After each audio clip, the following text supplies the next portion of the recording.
Brock Lesnar was just in the University of Minnesota wrestling room getting workouts in with Gable Stevens. Now, this seemed to circulate around the MMA sites more than it did any other form of media.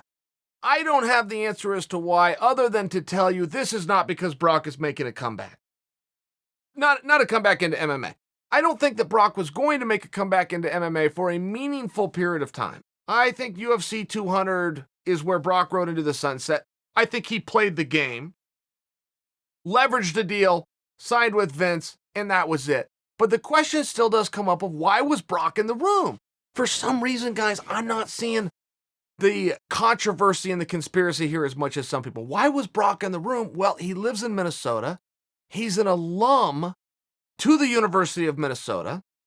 There's a young man on the team named Gable Stevens who's won 3 world championships and is likely to win the NCAA title, but also has MMA aspirations. I think that Brock was giving back. I think it was as simple as that. I think I have one other piece of evidence. Now, this is speculation, but stay with me if you will. Brock's workout with Gable, the young Minnesota starting heavyweight, was filmed. It was then edited, it was then released, and that's what all of you saw. I think there does become a question, who brought the camera? I can tell you from being in wrestling rooms my entire life, there's no camera there.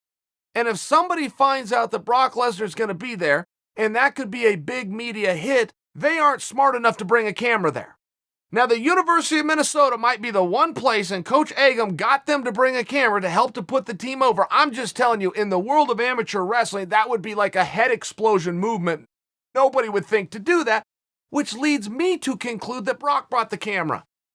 Well, if Brock brought the camera, Brock would have handled the editing. If you go and watch the video, Brock gets his ass kicked in every single clip that he puts out, which isn't a knock to Brock. That's a compliment. That's a cool move. Brock went and did a workout, edited it, put it straight up, which puts the young kid over, not himself. That's a cool move by Brock Lesnar. Most people of Brock's stature and status would never allow a video to be released of them getting thumped by a 20-year-old.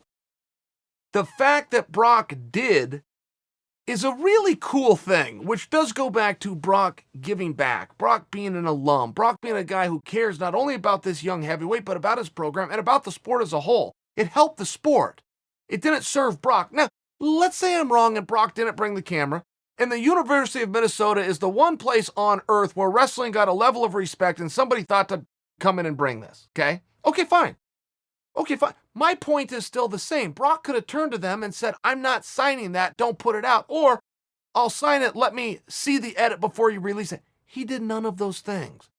He went in there, he did a workout, he let somebody watch it, and he put the other guy over. Cool move by Brock. Don't want to shatter anybody's dreams. This isn't Brock training for a comeback. It's just not. His contract doesn't work. It's just not what that is. That was Brock being a good guy, polishing the wheels of his alma mater, giving back first and foremost to the sport of wrestling, but also helping this young guy, Gable, get his name and brand out there.